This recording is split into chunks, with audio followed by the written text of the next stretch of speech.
Radhe Radhe YouTube family, कैसे हैं आप सब। बंगाल के तारापीठ के महान साधक वामाचरण कथा का यह दूसरा भाग है। फिर इसके बाद इतना बड़ा अवसर पंडे कहाँ छोड़ते। उन्होंने बवाल मचा दिया कि देवी के प्रसाद को वामा ने खा लिया है, उसे झूठा कर दिया है, झूठा प्रसाद देवी को चढ़ा दिया है।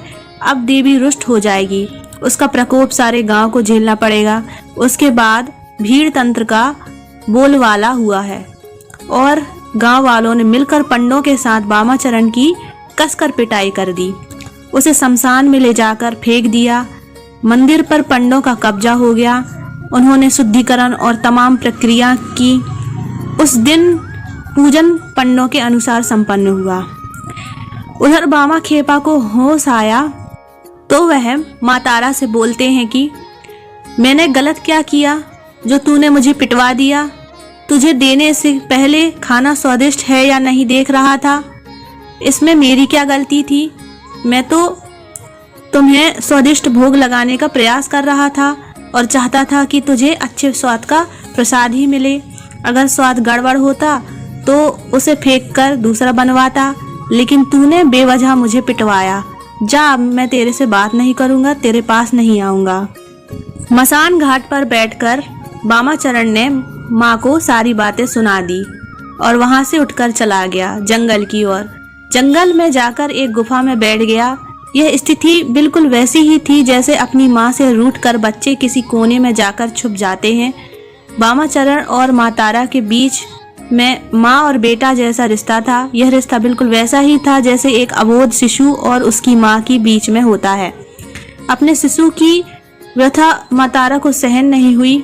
उसी रात रानी के स्वप्न में माँ तारा प्रकट हुई। क्रोधित माँ ने रानी को फटकार लगाई, तेरे पंडों ने मेरे पुत्र को बुरी तरह से मारा है। मैं तेरा मंदिर छोड़कर जा रही हूँ। अब तुझे और तेरे राज्य को मेरा प्रकोप सहना पड़ेगा। अगर उससे बचना चाहती है तो कल के कल मेरे पुत्र को वापस लाकर मंदिर में पूजा का भार सौंप, वरना प्रतिफल भुगतने के लिए तैयार रह। एक तो माँ तारा का रूप ऐसे ही भयानक है। क्रोधित अवस्था में तो सीधी सरल माता भी काली से कम नहीं दिखाई देती। क्रोधित माँ का स्वरूप व्याख्या से परे था। रानी हड़बड़ाकर पलंग पर उठ बैठी। रानी के लिए रात बिताना भी मुश्किल हो गया। उसने सारी रात जागकर बिताई। अगले दिन अपने सेवकों को दौड़ाया और मामले का पता लगाने के लिए कहा। जैसे ही पूरी जानकारी प्राप्त हुई, रानी अपने लव लश्कर के साथ मंदिर पहुंच गई। सारे पंडों को कसकर फटकार लगाई और मंदिर में प्रवेश से प्रतिबंधित कर दिया।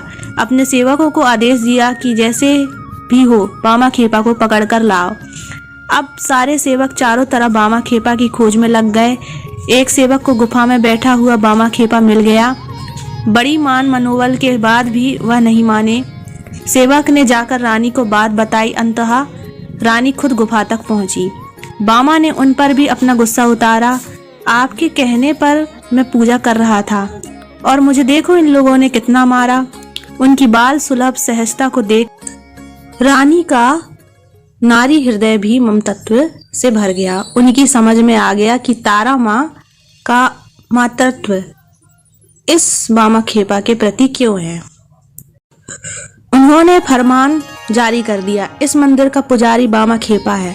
उसकी जैसी मर्जी हो, जैसी विधि से वह करना चाहे, उस प्रकार से पूजा करने के लिए वह स्वतंत्र है। कोई भी उसके मार्ग में आएगा तो दंड का भागी होगा। यह मंदिर वामा खेपा का है और माँ तारा भी वामा खेपा की है।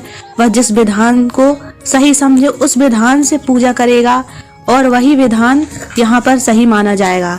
वामा खेपा को तो जैसे मन मांगी मुराद मिल गई। माँ और बेटे का मिलन हो चुका था। मंदिर व्यवस्था फिर से वामा खेपा के हिसाब से चलने लगी। ऐसा माना जाता है कि माँ तारा खुद वामा खेपा के हाथ से प्रसाद ग्रहण करती थी। ऐसे अद्भुत ढंग से वामा खेपा माँ तारा की पूजन करते जिसका कोई नियम नहीं था। कभी सुबह 4 बजे पूजा चल रही है तो कभी दोपहर 12 बजे तक पूजा प्रारंभ नहीं होती। कभी रात भर पूजा होती रहती है तो कभी पूरे दिन भर मंदिर की ओर वामा खेपा के दर्शन ही नहीं होते थे। उनकी पूजन विधि लोगों को पसंद नहीं थी, लेकिन उनके पास कोई उपाय नहीं था, क्योंकि रानी का फरमान था। बामा खेपा अपनी मस्ती में जीते थे और लोग उन्हें नीचा दिखाने का रास्ता खोजते थे। एक दिन बामा खेपा की माँ का निधन हो गया। नदी में बाढ़ थी। नदी के उस पार गांव था। बामा जिद पर अड़ गए। छोटी माँ का दाह संस्कार बड़ी माँ के पास वाले शमशान में किया जाएगा। गांव वाले बाढ़ वाली नदी को पार करने में जान का खतरा है, यह जानते थे, लेकिन बामा को समझना किसी के बस की बात नहीं। नाव वाले से बामा ने देह को नदी के पार पहुंचाने की बात की। नाव वाले ने साफ इनकार कर दिया। बामा ने नाव देने के लिए कहा। नाव वाला हाथ जोड़कर बोला, बामा, यही मेरे जीवन का सहारा है। अगर बाढ़ में यह बह गया तो मैं घर कैसे चलाऊंगा। बामा के चेहरे में रहस्यमयी मुस्कान बिखर गई, जैसे उन्होंने कोई निर्णय ले लिया हो। उन्होंने अपनी माता के शव को उठाया और खुद नदी पर चलते हुए इस पार पहुंच गए। गांव वाले आंखें फाड़ उस दृश्य को देखते रह गए। बामा की इच्छा के अनुसार ही उन्होंने माँ तारा के मंदिर के पास वाले शमशान में अपनी माँ का दाह संस्कार संपन्न किया। मृत्यु भोज के लिए आसपास के सारे गांव में जितने लोग हैं सभी को निमंत्रित करने के लिए बामा खेपा ने अपने घर के लोगों और आसपास के लोगों को कहा। सब इसे बामा खेपा का पागलपन समझकर शांत रहे।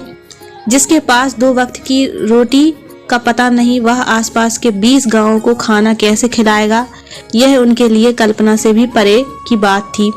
जब कोई भी निमंत्रण देने जाने को तैयार नहीं हुआ तो बामा खेपा अकेले निकल पड़े।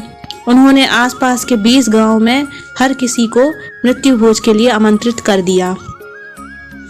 सारे गांव वाले यह देखने के लिए तारापीठ पहुंचने लगे कि देखा जाए यह पगला किस प्रकार से इतने सारे लोगों को मृत्यु भोज कराता है। गांव वालों की आंखें उस समय फटी की फटी रह गईं, जब सुबह से बैलगाड़ियों में भर भर कर अनाज सब्जी आदि तारापीठ प्रांगण में आने लगी। बैलगाड़ियों का पूरा एक कफीला मंदिर के पास पहुंच गया।